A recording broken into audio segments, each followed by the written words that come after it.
So there was just a very, very terrible massacre. Well, I should rephrase that. It wasn't a massacre, thank God. It was meant to be a massacre. And I'm not going to call him a nutcase because he wasn't a nutcase. Somebody who has pre-planned an attack and has the mental capacity to do what he did is not a nutcase.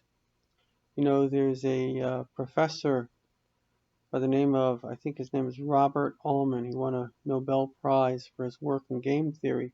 He applies it to the Arab-Israeli conflict, more accurately the desire of the Arabs to murder Jews as the Nazis did, as this individual wanted. And he was once in Canada and he was speaking, and he was saying how what they do from their perspective is rational. And so one of the reporters said, "Are you saying what they're doing is moral?" He says, "I didn't say it's moral. I said it's rational."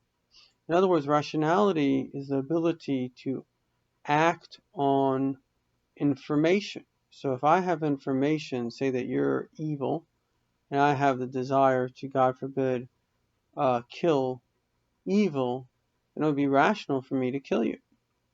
And so it's obvious that anti-Semites, and in this case, it's actually a very good example because we see that it was not evil that motivated him, certainly not the evil in others, rather the evil in himself. And this is a very critical thing to understand.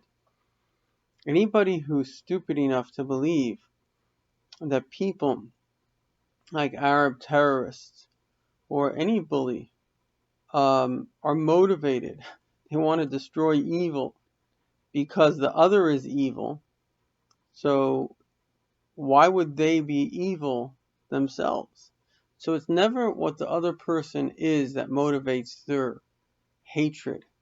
It's their own ego that motivates the hatred. In order to understand anti-Semitism, you have to understand the nature of a human being. And every single human being is a composite. As the Zohar, as the Kabbalah, and Eastern religions speak about this as well. We all have a composite of three organs or three operating systems: the mind, the heart, and the liver. And these three are chosen because they represent the three most dominant forces in a human being. Now, anybody who thinks that a person is a single entity obviously has never read or thought about a human being. Every single religion, every single philosophy, every single psychology will agree that a human being is a conflicted entity, conflicted between different forces. Most will speak about the mind and the emotions, the mind and the heart. But obviously there's a third force, and this third force is elusive, which is why very few people understand anti-Semitism. It's taken me decades, and as a Jew I can tell you very few Jews understand it, but it's actually quite simple once you understand how the human being functions. In order to understand anti-Semitism, which is basically what seems to a normal person irrational, and yet from the perspective of the individual it must be rational because they've spent a lot of time planning the event. The Arabs raise lots of money and they really try as hard as possible. I mean, they're quite unsuccessful, but they try as hard as possible to do whatever they can to demonize Jews, to then allow murder, etc., etc. So, and you're not talking only about stupid people, you're talking many times about doctors, smart people. So there has to be something very deep within the psychosis of an individual that makes an individual do things that any normal person would say is crazy. And the place where we see this most, as Freud said, you can learn from extreme behavior to non-extreme behavior, because the non-extreme behavior is just the same thing, but with a less intensity. As Dr. Lazarson said, that one of his professors once said, it's all FID, frequency, intensity, and duration. So we all go through ups and downs. But somebody, let's say, who's manic depressive, the frequency, the intensity, and the duration of the up and down is longer. And so that's the only difference. Now, when you look at a little child, a toddler, they call it the terrible twos. We all go through the stage in which we throw tantrums when we don't get what we want. And so the interesting thing is, A, why did we not throw a tantrum before? And B, how is it that we learn not to throw tantrums after we go through the stage? You don't see people going around throwing tantrums. So what is it in us that caused us to throw the tantrum in the first place? And what is it in us that causes us to get over that thing? The answer is the thing that we have least understanding of is our ego, or if you want to call it our arrogance. So arrogance basically is the assumption that I am entitled. So a simple example would be Marie Antoinette, who was the French queen, and it was the French Revolution. I think they beheaded her. So they basically were banging at the palace, or they're trying to, or maybe they were banging at the palace gates or something. And so she told her people, she said, "What do they want?" So the people said they want bread. So she said, "Let them eat cake." In other words, she was so disconnected from other people that to her, their requests were meaningless. And yet if she had that need, obviously she would have not looked at it the same way. She would have looked at it like, I want bread. And so when a person is entitled, which means, and remember, the brain is not a very, very smart instrument. It has a little bit of a ability, but I mean, if we were that smart, we wouldn't be that stupid. So obviously we're not that smart. And so the brain basically is run by our desires. The thing that runs the mind is the desires, which is why people will even, take drugs until they die, and people do very stupid things because it's not their brain that is in charge of them, it's their desires that's in charge. In fact, when we're born for the first couple of years, we don't really have a functioning mind. Our mind is on a subconscious level a genius. It's learning languages and learning so much. But on a conscious level, we're not even conscious of ourselves. I don't think we have a conscious thought till we're about 4 or 5. And so the bottom line is that there's this entire human being that's functioning, but not on a rational level. And so now, once you understand that, you begin to understand how is it that we become entitled. And the answer is quite simple. If your reality around you, it's like a spoiled child. Why does a spoiled child expect to get his way? Well, what could be more obvious to him than getting his way? That's what he always had. Whatever he asked for, he got. So what is his normal expectation of reality is to get his way. And so then if he doesn't get his way, what would happen he'd become angry, because reality is not fair, right? Because if your perception of reality is that you should get your way, and then you don't get your way, so then it's obvious that something unfair has occurred. Now, when we're very young, we all go through the stage. We all become very, very upset that we don't get our way. But then we realize that reality is different to what we thought. We begin to understand that in the real world, we don't get our way. And the truth of the matter is that it is um, it's only a it's only our parents that get their way. So we begin to understand there's an adult world and a child world. The adults get their way and the children don't get their way. And eventually, of course, we all want to be an adult because everybody wants to get their way.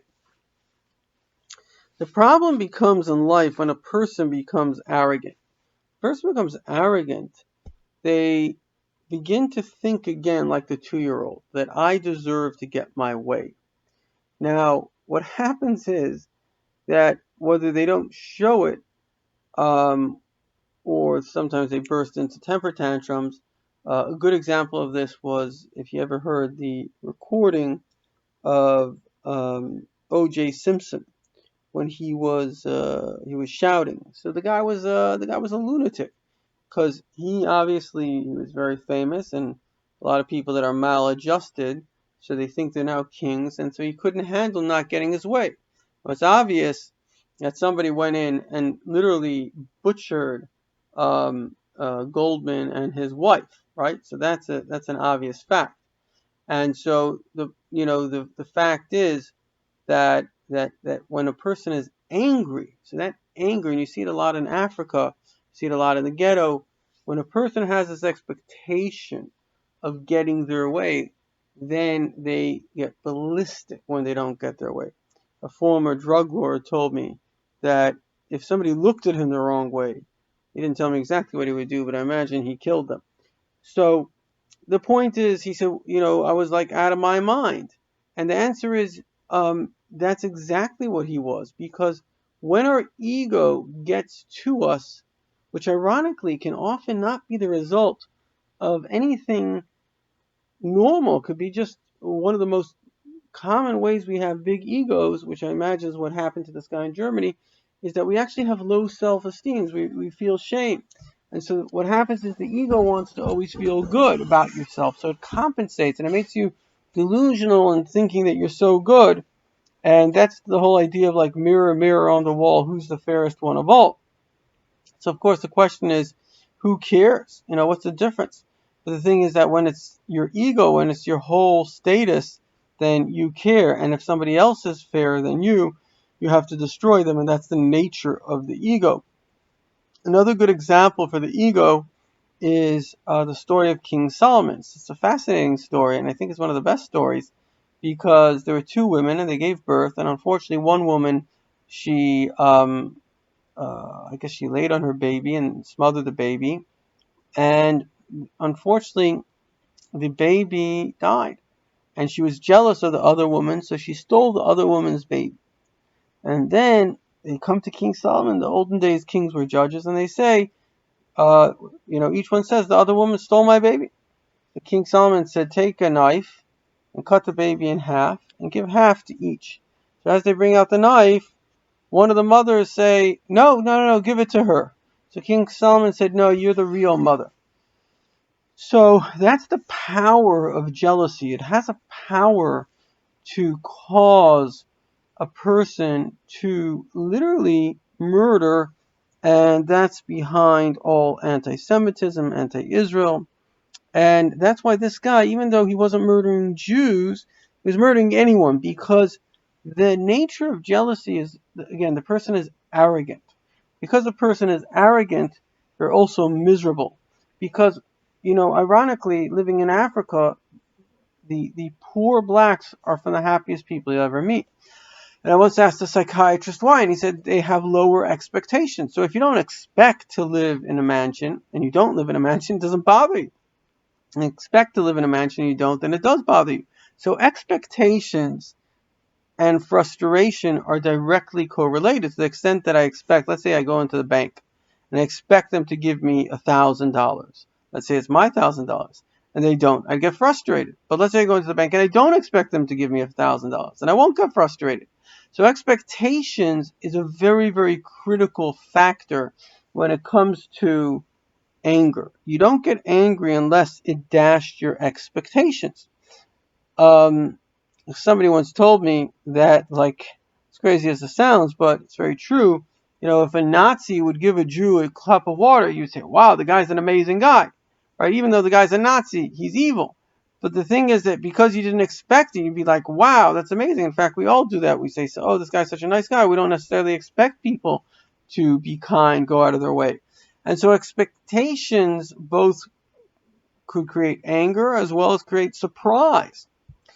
And it's all based on expectation. And so the summary of the world is very simple. When they asked Freud, what's the reason for anti-Semitism, he said, miserable bastards.